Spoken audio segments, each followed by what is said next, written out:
Etnički sastav Princ Eugen divizije. Od samog početka formiranja Princ Eugen divizije SS komanda u Berlinu planirala je da manji broj pripadnika ove jedinice budu Nemci iz Reicha, jer se znalo da među Volksdeutscherima iz Banata nema dovoljno oficira, podoficira i stručnjaka raznih profila neophodnih za funkcionisanje ovako velike vojne formacije. Vlasti u Berlinu planirale su da ostali deo divizije čine banatski Nemci. Na Nemce iz centralne Srbije nije se moglo ozbiljnije računati, jer ih je pre početka rata bilo svega oko 13.000. Vođa nemačke narodnosne grupe u Srbiji i Banatu, Sepp Janko, istog dana je stiglo naređenje za formiranje divizije 1. marta 1942. godine.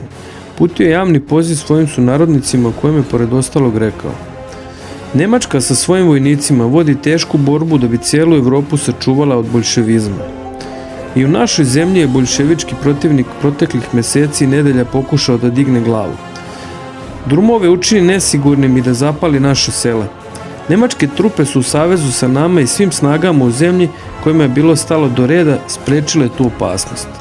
Za nas je međutim pitanje časti da mi, sledeći tradiciju naših otaca, preduzmemo u svoje ruke zaštitu naših kuća i kućišta.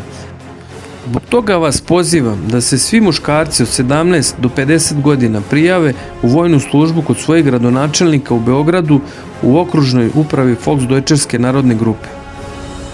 Na ovaj poziv javili su se Nemci iz mnogih mesta širom Banata. Divizije se priključile većina pripadnika Deutsche Mannschafta, kao i oficiri i podoficiri nemačke nacionalnosti koji su služili u bivšoj jugoslovenskoj vojsci. Sepp Janku je 13. marta 1942. godine stiglo sledeće pismo: Zahvaljujući vašem neumornom zalaganju, došao je za nas podunavske Švabe najslavniji trenutak. Naša borba će dati još veći značaj ovom velikom vremenu, zato se odazivamo vašem pozivu u borbi kao fanatični borci za slobodu, kao generacija koja zna samo za jednu dužnost, a ta dužnost je služba narodu. Preziremo sve one koji se izvlače iz ove borbe.